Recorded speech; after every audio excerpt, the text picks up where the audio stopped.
But the world, you see, like, is a vast place. You know, the continent, we've been able to do some dope stuff. You know? Dans le rap africain, bien sûr, surtout. There's the movement of hip-hop, R&B music, house music, all that coming out of not only South Africa, but the continent in general is just amazing right now. I was surprised how big this scene is in Africa. I did a tour over there, and the DJ before me played so many hip-hop records and so many Afrobeats, both, that I never heard before, but had the club rocking. That is such a huge scene. C'est le hip-hop en tant que culture ou en tant que musique, si on parle de rap, dans une certaine partie du monde, aux États-Unis peut-être, les gens samplaient du funk, enfin de la musique de chez eux si tu veux. Nous on a fait pareil avec les ingrédients de chez nous. Regardless where you from, you know, it's where you at. Comfortably sitting on my sofa, smoking, floating on this fun air, floating on this storm.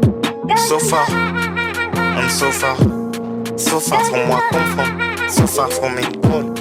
Né dans les années 70 dans le South Bronx à New York, le hip-hop est un mouvement culturel qui inclut le graffiti, le breakdance, le DJing et bien sûr la musique hip-hop, le rap. Ce genre est né en réponse aux difficultés socio-économiques rencontrées par les jeunes des quartiers populaires et s'est nourri d'un mélange de funk, soul, musique disco et plus tard de jazz. Le rap, acronyme de Rhythm and Poetry, a commencé de manière modeste avec les MC qui étaient à l'origine des ambianceurs lors des fêtes et des rassemblements sociaux.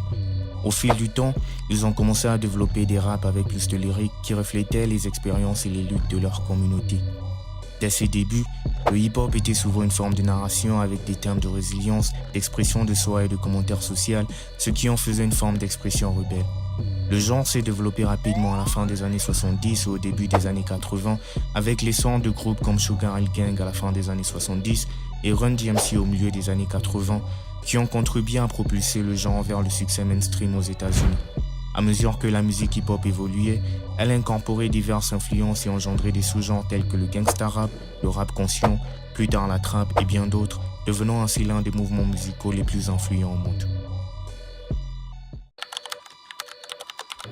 L'âge d'or ou l'ère dorée est le terme utilisé pour désigner une période de hip-hop mainstream produite entre le milieu des années 80 et la fin des années 90, caractérisée par sa diversité, sa qualité, son innovation et son influence.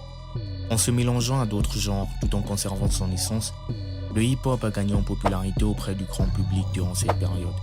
C'est à peu près à la même époque que d'autres artistes comme LL Cool J et Public Enemy ont commencé à attirer l'attention mainstream, consolidant ainsi le hip-hop comme un genre commercialement viable. À la fin des années 80 et au début des années 90, la popularité du hip-hop a explosé grâce à l'avènement du câble et à la montée en puissance de plateformes comme MTV qui a commencé à diffuser des vidéos hip-hop. Le genre a continué d'évoluer avec l'émergence de sous-genres comme le gangsta rap et le hip-hop alternatif. Au milieu des années 90, le hip-hop était devenu une force dominante dans la culture musicale mondiale, influençant non seulement la musique, mais aussi la mode, le langage et les tendances culturelles plus larges. Le hip-hop a commencé à se diffuser en dehors des États-Unis au début des années 80, atteignant d'abord des pays d'Europe, d'Afrique et des Caraïbes, puis le reste du monde. L'expansion mondiale du hip-hop a été alimentée par l'augmentation de la visibilité du hip-hop dans les médias américains, ainsi que par la prédominance de ces médias dans les régions citées à l'époque. Avec des chaînes comme MTV et les premières tournées internationales de figures dominantes du hip-hop comme Run DMC et de Sugar Hill Gang, le genre a connu une croissance rapide au-delà de ses frontières. Au début des années 80, le hip-hop a eu son premier grand impact international en Europe, en particulier dans des pays comme la France, l'Allemagne, ensuite le Royaume-Uni, dont l'influence sur le continent européen a contribué à le propager davantage grâce aux communautés noires de ces pays qui pouvaient s'identifier à ce mouvement. En même temps, et pour des raisons similaires, le mouvement hip-hop a commencé à s'implanter en Afrique, la terre-mère. L'émergence du hip-hop en Afrique remonte au début des années 80, lorsque le genre a commencé à s'infiltrer sur le continent à travers les médias internationaux et les échanges culturels.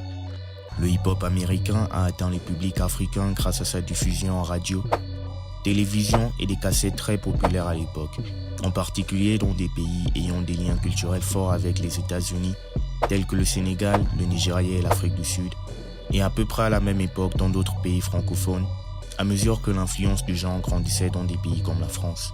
Les artistes africains ont alors commencé à fusionner les rythmes traditionnels avec le hip-hop, créant ainsi des styles régionaux uniques. Dans l'ensemble, les premières traces du hip-hop en Afrique sont apparues à travers un processus d'échange culturel, d'influences étrangères, d'adaptation et de résonance en termes de rythme et de style, avec des jeunes artistes et communautés africaines qui façonnaient le genre pour qu'ils reflètent leur propre expérience et lutte, préparant ainsi le terrain pour les différentes scènes hip-hop africaines, autant vibrantes que diversifiées, qui ont émergé dans les années suivantes. Fond to be sitting on my sofa, smoking, floating on this fun air, reflecting on the storm. So far, I'm so far from where I come from, so far from it all.